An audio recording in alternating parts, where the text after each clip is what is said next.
Mira lo que dice Efesios capítulo 4, verso 1 al 6. Dice así: yo pues, preso en el Señor, os ruego que andéis como es digno de la vocación con que fuisteis llamados, con toda humildad y mansedumbre, soportándoos unos a otros con paciencia en amor, solícitos en guardar la unidad del Espíritu en el vínculo de la paz, un cuerpo y un espíritu, como fuisteis también llamados en una misma esperanza de vuestra vocación, un Señor, una fe, un bautismo, un Dios y Padre de todos, el cual es sobre todos y por todos y en todos. Pablo hace un giro dentro de la estructura de esta carta. Como es costumbre de Pablo, Pablo primero enseña acerca de doctrina y lo que Cristo hizo por nosotros, y después demanda una respuesta a lo que ha escrito o a lo que ha enseñado, ¿no?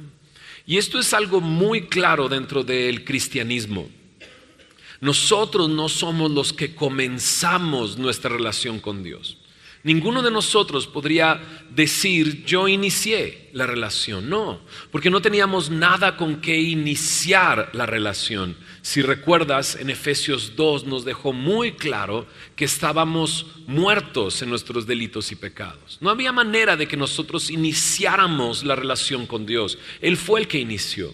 Él es el que hizo todo por nosotros. Y como ya ha descrito en Efesios 1, 2 y 3, lo ha puesto por orden, que es lo que Cristo ha hecho por nosotros. Y ahora que estamos en Cristo, como orábamos hace unos momentos, todo ha cambiado, todo es distinto. Todo es distinto y ahora tenemos una relación con Él. Pero ahora que hemos sido llamados, ¿cómo debemos de andar? Pablo se asegura de que en este momento de describir cuál es su situación. Mira lo que dice en el verso 1. Yo pues, preso en el Señor. Dice, preso en el Señor. En la carta a Filemón, él dice que es un prisionero de Jesucristo, ¿no? En la carta a los Filipenses, él dice que está preso en Cristo. Y aquí vuelve a repetir esta situación en la que él está. Físicamente él está preso, está en la cárcel, está prisionero, pero aún esa situación física la puede ver en la perspectiva correcta. Soy preso en el Señor. No, o sea, los que están aquí a mi alrededor creen que me tienen prisionero en sus manos, pero no es así. Yo soy preso en el Señor. Ahora es muy interesante, porque lo que ha descrito antes es una posición en Él. Si recuerdas en Efesios capítulo 2, en el versículo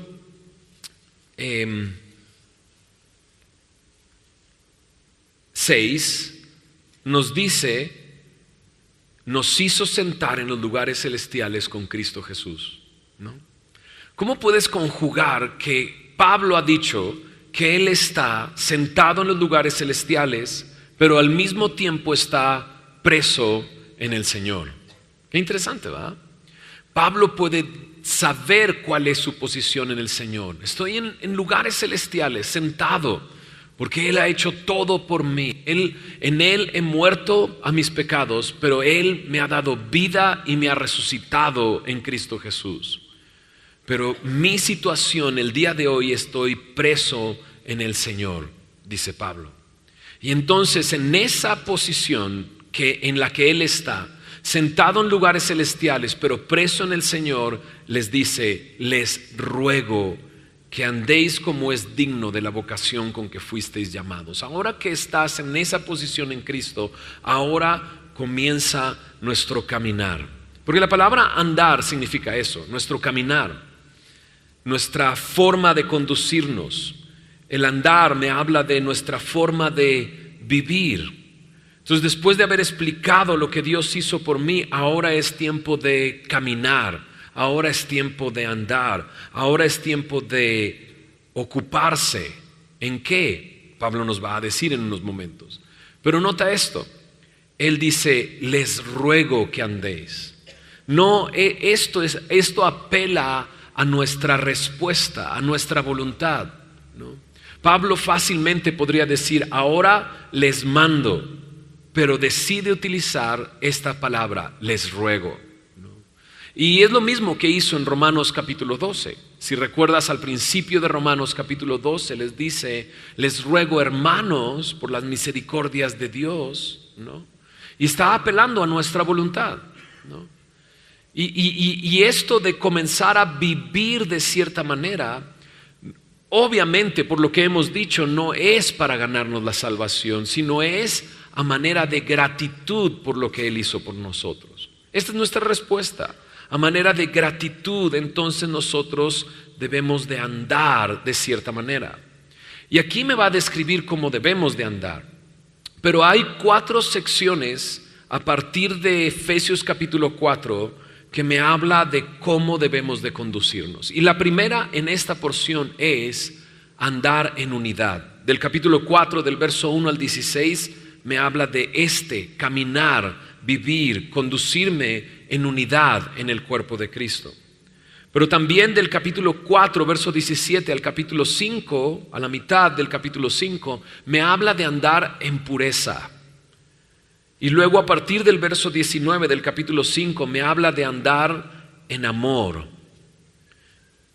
Y a partir del capítulo 6, verso 10, me va a describir el andar en victoria. Me hablará de una batalla espiritual, pero me hablará de cómo andar y conducirme en victoria.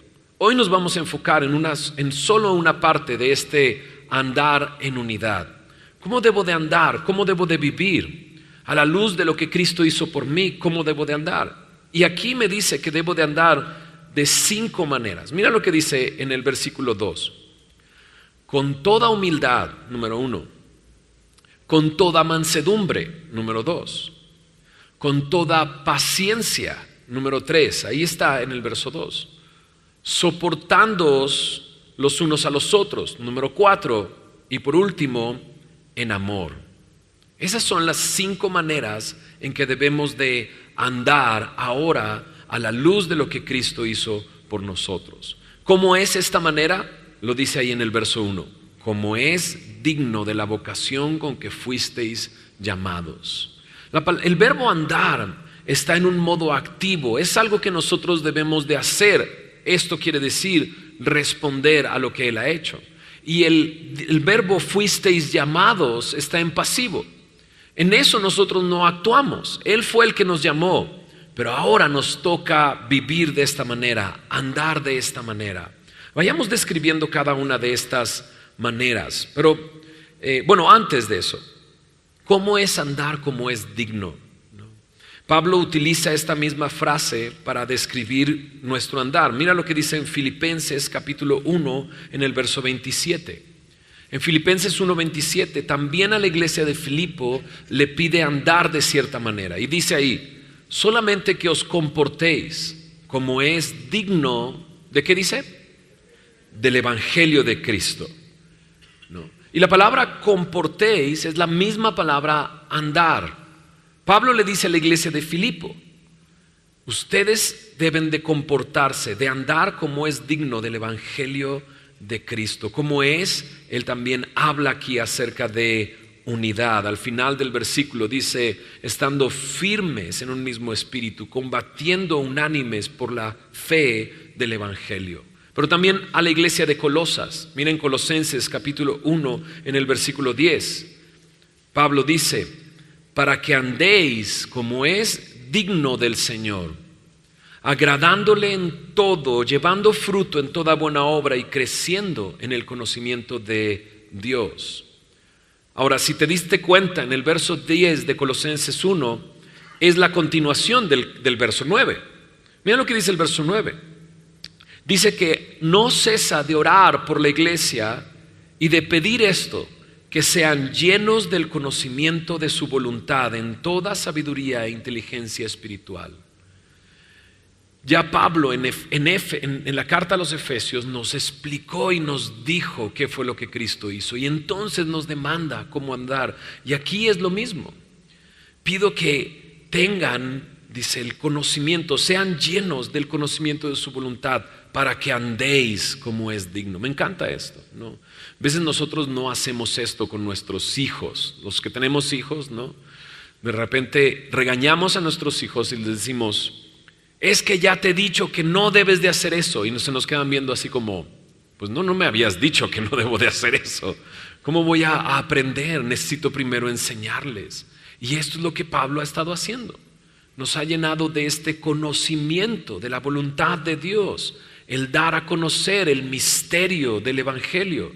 Ahora nos toca andar como es digno del Evangelio, andar como es digno de la vocación con que fuisteis llamados. Una vez más, en 1 de Tesalonicenses, mira lo que dice en 1 de Tesalonicenses, capítulo 2, versículo 10. Porque Pablo pide esto sin antes, lo pide habiéndolo vivido él. Mira lo que dice 1 de Tesalonicenses 2:10. Vosotros sois testigos y Dios también de cuán santa, justa e irreprensiblemente nos comportamos con vosotros los creyentes. Pablo ha puesto el ejemplo. Él ha vivido de cierta manera, se ha conducido de cierta manera y ahora le pide a la iglesia en Éfeso, ahora ustedes tienen que andar de esta manera, como es digno de la vocación con que fuisteis llamados. Ahora sí, mira lo que dice la primera manera, dice con toda humildad, con toda humildad. La Biblia me habla de humildad. Es más, en primera de Pedro, en el capítulo 5, Pedro deja muy claro lo importante que es el vivir de esta manera. Dice en el versículo 5, al final, Dios resiste a los soberbios y da gracia a los humildes. Increíble. Hay proverbios que me hablan de lo que Dios hace y provee a los que son humildes, y aquí me dice claramente, Él da gracia a los humildes. Necesitamos andar con toda humildad. Y la verdad es que esto no es difícil de identificar en la Biblia, porque hubo uno que es nuestro ejemplo de andar en humildad, y ese es nuestro mismo Señor.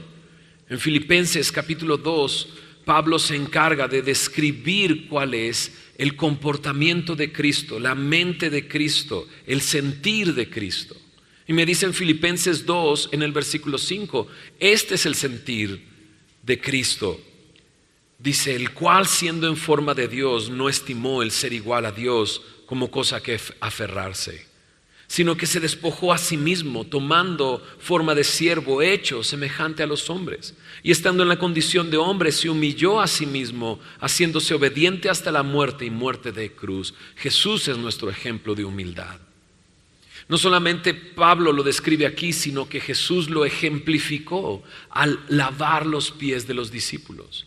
Dice que se despojó del manto, tomó una toalla, se la ciñó en la cintura y lavó los pies de los discípulos, sirviéndoles, humillándose. Jesús es nuestro ejemplo de humildad. Al conocer a Jesús nos daremos cuenta de cómo debemos de andar. Necesitamos vivir en toda humildad. Lo contrario es la soberbia, y ya nos dimos cuenta de lo que Pedro dice acerca de ella. Dios resiste a los soberbios, pero da gracia a los humildes. Eso es lo que se espera de nosotros. Y sí, Jesús está haciendo su obra en nosotros, y lo que el Espíritu Santo está haciendo en nuestras vidas es precisamente eso: formar su imagen en nosotros. Lo que se espera de nosotros en cómo debemos de andar a la luz de lo que Cristo hizo es con toda humildad. Pero no solo eso, dice con toda mansedumbre. La palabra mansedumbre, ¿no?, aparece en la lista de Gálatas capítulo 5 del fruto del Espíritu Santo. Me dice ahí que el fruto del Espíritu es amor, gozo, paz, paciencia. Dice mansedumbre, templanza, las describe como las últimas dos. Esto es un fruto del Espíritu Santo, y se espera que nosotros andemos de esta misma manera. y lo necesitamos. Mira lo que dice en Gálatas capítulo 6, por ejemplo. En Gálatas capítulo 6, hablando de la restauración de un hermano, me dice que lo hagamos en espíritu de mansedumbre. Y esto es, considerándote a ti mismo, no sea que tú también seas tentado. Y sí, necesitamos andar y conducirnos de esta manera, con toda mansedumbre. En Mateo capítulo 11, verso 28 me dice que nuestro Señor también es un ejemplo para nosotros de mansedumbre. Cuando Jesús habla en Mateo capítulo 11, en el verso 28 y 29, dice: venid a mí todos los que estáis trabajados y cargados, y yo os haré descansar. Dice: llevad mi yugo sobre vosotros y aprended de mí, que soy manso y humilde de corazón. Y de esa manera, dice, hallaréis descanso para vuestras almas. Jesús es nuestro ejemplo de mansedumbre, ¿no? Ahora, la mansedumbre está muy ligada con la siguiente manera de conducirnos, que está ahí en el verso, ahí mismo, en el verso 2. Dice ahí: soportándoos con paciencia los unos a los otros. Ahora, hace unos momentos dije que la tercera manera de andar es paciencia. Me salté soportándoos. Y es que en el original la lista comienza así: con toda humildad y mansedumbre, con paciencia, y luego dice: soportándoos unos a otros. Y la palabra paciencia aquí me habla no de esperar sin hacer nada, sino esperar perseverando en algo. En inglés la palabra es long suffering. En español otra palabra sería longanimidad. Esperar perseverando, esperar con constancia, con toda humildad, con toda mansedumbre, y dice con paciencia. Y decía que estas dos, mansedumbre y paciencia, están muy ligadas, porque la mansedumbre me habla de la imagen que generalmente traemos para entender lo que es mansedumbre. Es como un caballo pura sangre que tiene mucha fuerza, pero está bajo control. Y la paciencia aquí o la longanimidad también me habla de eso. Me habla de una persona que tiene la capacidad de tomar revancha, pero no lo hace. Tiene la capacidad de acabar con un oponente, pero no lo hace. No lo hace. Eso es longanimidad. Ahora, es muy interesante, porque aquellos que vinimos el domingo pasado nos encontramos que es precisamente esto lo que le faltó a ¿quién? ¿Se acuerdan? A David, ¿no? Cuando David supo lo que Nabal le mandó decir y cómo no le iba a proveer de lo que necesitaba o de la compensación por el pago de su protección y su cuidado para sus pastores, lo que menos le faltó, o lo que le faltó a David, fue mansedumbre. Él quería tomar venganza en su propia mano. Esto es paciencia, longanimidad. Tengo la capacidad de regresar una ofensa, pero no lo hago. Y piensa en el Señor Jesús y cómo Él es un ejemplo de eso, de longanimidad. Incluso me dice en Romanos capítulo 2, en el versículo 4, acerca de la longanimidad del Señor. En Romanos 2:4 dice: menosprecias las riquezas de su benignidad, paciencia y longanimidad, ignorando que su benignidad te guía al arrepentimiento.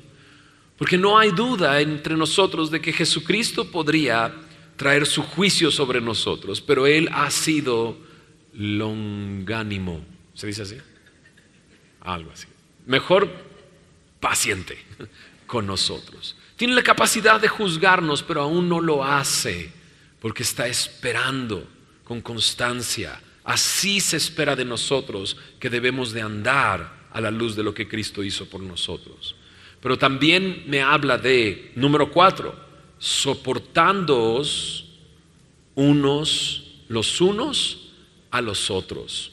Soportándoos los unos a los otros. Y aquí me habla de formar parte de, porque aquí ya me está hablando de personas que están vinculadas, con toda humildad, con mansedumbre, con paciencia, ahora soportándoos unos a otros. Y una vez más, en Gálatas capítulo 6, ya nos habló acerca del espíritu de mansedumbre. Pero también en Gálatas capítulo 6, en el versículo 2, entonces me dice de esta manera: sobrellevad los unos las cargas de los otros y cumplid así la ley de Cristo. Esto me habla, sobrellevar las cargas unos de los otros. Soportar no es, ay, cuánto te he soportado. No, soportar es sobrellevar, es venir hombro con hombro a la otra persona. Y no es el Señor Jesús también un ejemplo de esto. Ya nos dijo en Mateo 11:29, llevad mi yugo. Y el llevar mi yugo es estar pegado a ti. Un yugo era aquello que se utilizaba para arar, donde se ponían dos animales para arar y se ponían uno junto al otro. Y eso es lo que Jesús vino a hacer. Vino a ponerse a nuestro lado y nos invita a ir a su lado para aprender de Él. Sobrellevar las cargas los unos de los otros. Esa es la manera en que debemos de comportarnos. Y por último, dice al final del verso 2, en amor. En amor. Y sí, yo sé que estás esperando que diga esto. Amor agape. Amor del mismo amor que Jesús tiene por nosotros. Del amor que es sacrificial. Del amor que no espera nada. En 1 Corintios capítulo 13 me habla de ese amor, y precisamente la primera descripción de ese amor es: el amor es sufrido, es longánimo, es paciente. Y todos estos están como una manera de comportarnos a la luz de lo que Él hizo por nosotros. Ahora, esto podemos hacerlo muy práctico, ¿verdad que sí? Esto tiene que ver con nuestro caminar, con el día a día. Hoy tuvimos la oportunidad de andar o vivir con toda humildad. Sí. Hoy tuvimos la oportunidad de andar en mansedumbre y con paciencia. Claro que sí. Hoy hemos tenido la oportunidad de sobrellevar la carga junto con un hermano. Claro que sí. Y hoy también hemos tenido la oportunidad de amar como Cristo nos ha amado. Ahora, en el verso 3 me dice así: solícitos en guardar la unidad del Espíritu en el vínculo de la paz.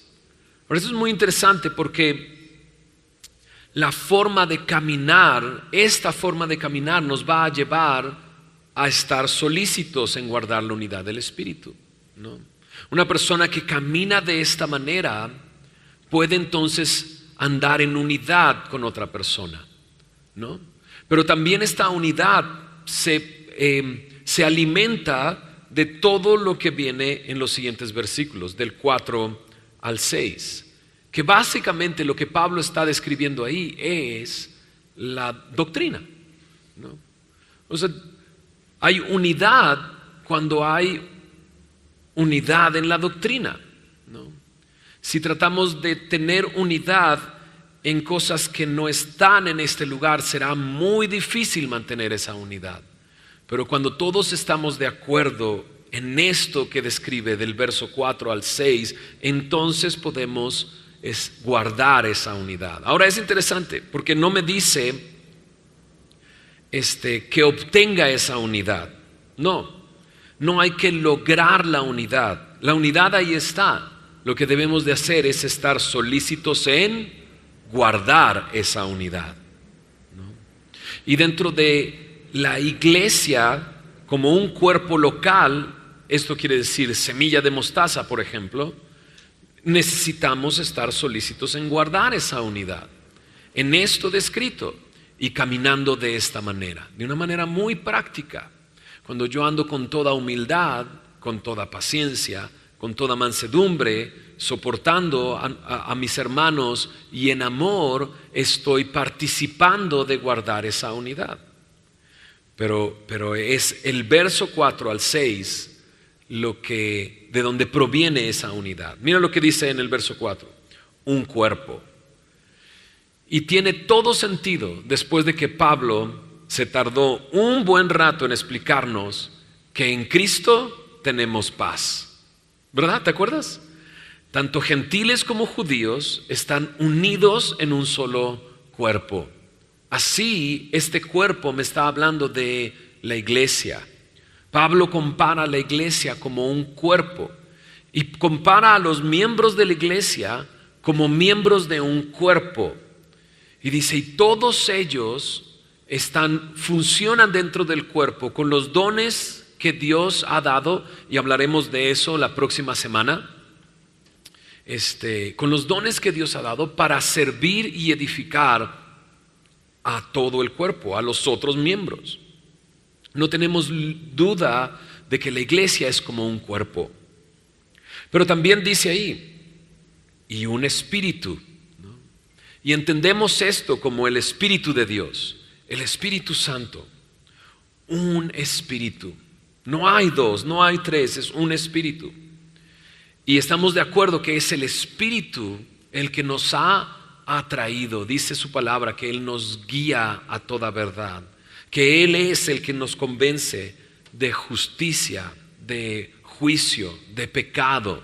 Pero también es el Espíritu el que nos da la capacidad y los dones para vivir en esta unidad. Debemos de estar de acuerdo en esto, un espíritu. Y luego dice, como fuisteis también llamados a una misma esperanza de vuestra vocación. Una esperanza. Y esa esperanza es Cristo. Que un día estaremos delante de Él. Que un día estaremos en su presencia. Esto me habla de la salvación que Él nos ha dado. Nos ha salvado de la muerte y nos ha dado una vida eterna. Y Cristo es nuestra esperanza. El verle cara a cara, el un día estar con Él. Y la Biblia me dice que como cuerpo estaremos delante de Él. La iglesia como su esposa delante de Él. No solo eso, un cuerpo, un espíritu, una esperanza. En el verso 5 dice un Señor. ¿Y de quién está hablando? De Cristo, ¿no? Esta serie se llama En Cristo. Y en Cristo todos tenemos lo mismo que ha dicho Pablo. Y esto nos tiene unidos. Tenemos un Señor. Y ese Señor es nuestro ejemplo de cómo andar. Como lo hemos descrito, es aquel que vino a este mundo a pagar nuestros pecados, aquel que fue sepultado y resucitó al tercer día. Un Señor.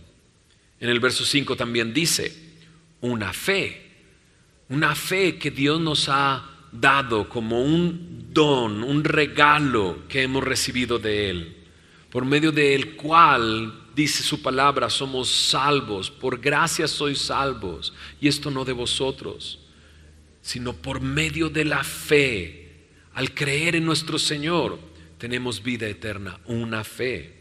También dice en el versículo 5, un bautismo, ¿no? Y comentaristas dicen, está hablando del bautismo del Espíritu Santo. Otros dicen, está hablando del bautismo en agua, ¿no?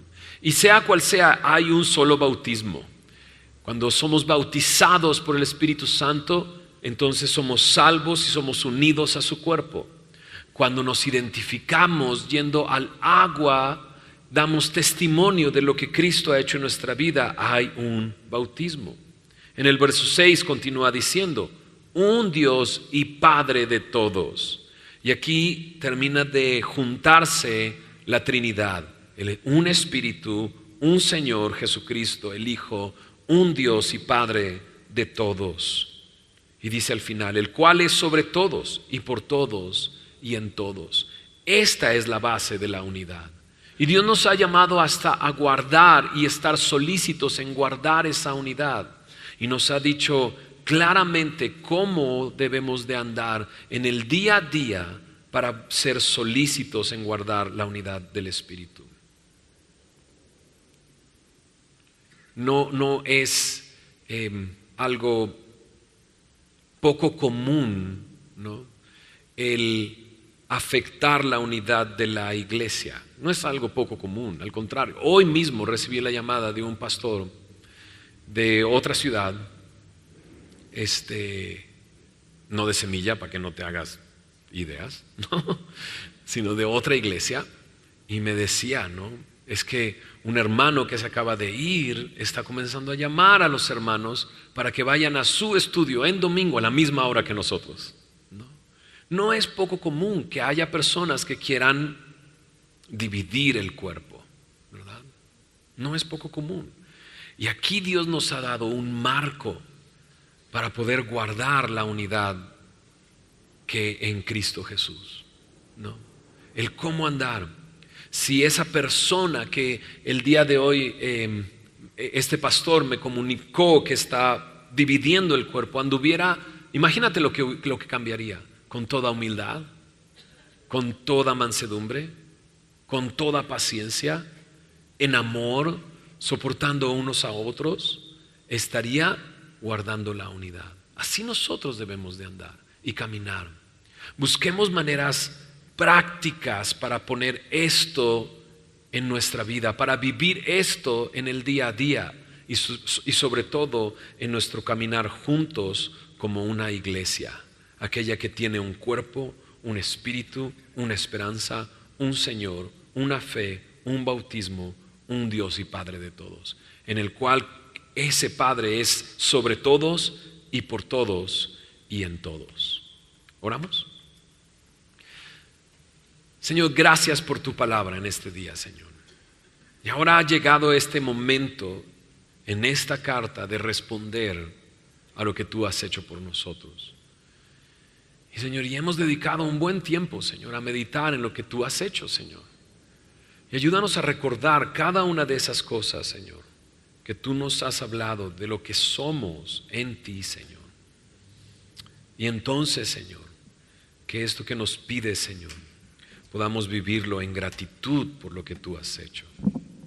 Señor, líbranos de pensar que esta es la manera de caminar para ganarnos tu favor, tu gracia o ganarnos la salvación. Señor, es porque hemos tenido tu favor, tu gracia y la salvación por medio de tu obra en la cruz que debemos de caminar de esta manera.